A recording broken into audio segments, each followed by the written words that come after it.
Hi everyone, today I'm going to show you how to make a very simple and delicious recipe for fried mushrooms. This is a great recipe because it has no corn or gluten or grains, lectin, sugar, soy, dairy, nuts. It can be compliant with many different diets, and it's super crunchy. If you are looking to eat mushrooms because they're really healthy and you don't necessarily like the texture of mushrooms, this might be a good recipe for you. My son thinks that it tastes like fried chicken, so he doesn't even know. The first step is to get 1 large or 2 small pastured eggs and crack them and whisk them in a bowl together.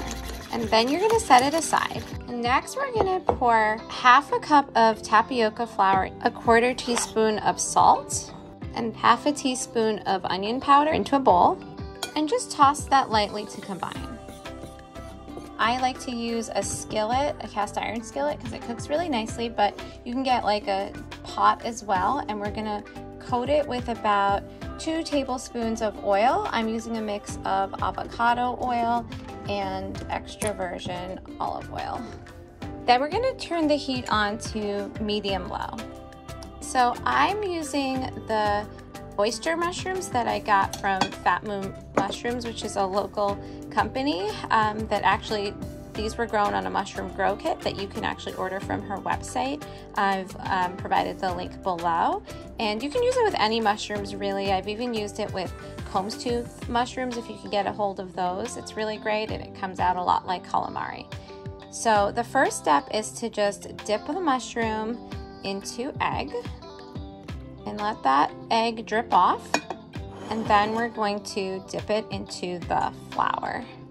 And I don't like to use my fingers because it will get pretty covered in flour, so I just kind of use a fork to coat it and shake it out.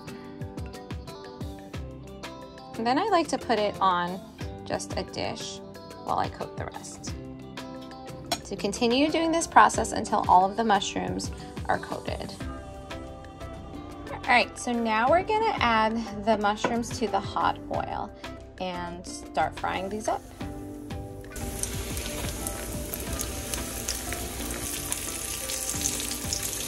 After about 3 to 4 minutes, just depending on your stove, you'll notice that the underside of the mushrooms are starting to get nice and brown. So we're just gonna go ahead and flip them. And see how they really do start looking like fried chicken. You can press them down with the spatula as well. So after about 2 or 3 minutes again, they have browned on the underside, and so they are ready to be transferred to a plate lined with a paper towel. Okay, and we can keep frying up the rest of the mushrooms. All right, so there you have it, the most simple and delicious recipe for fried crispy mushrooms. It really has a nice crunchy texture, and it's just so easy to make and delicious. Enjoy.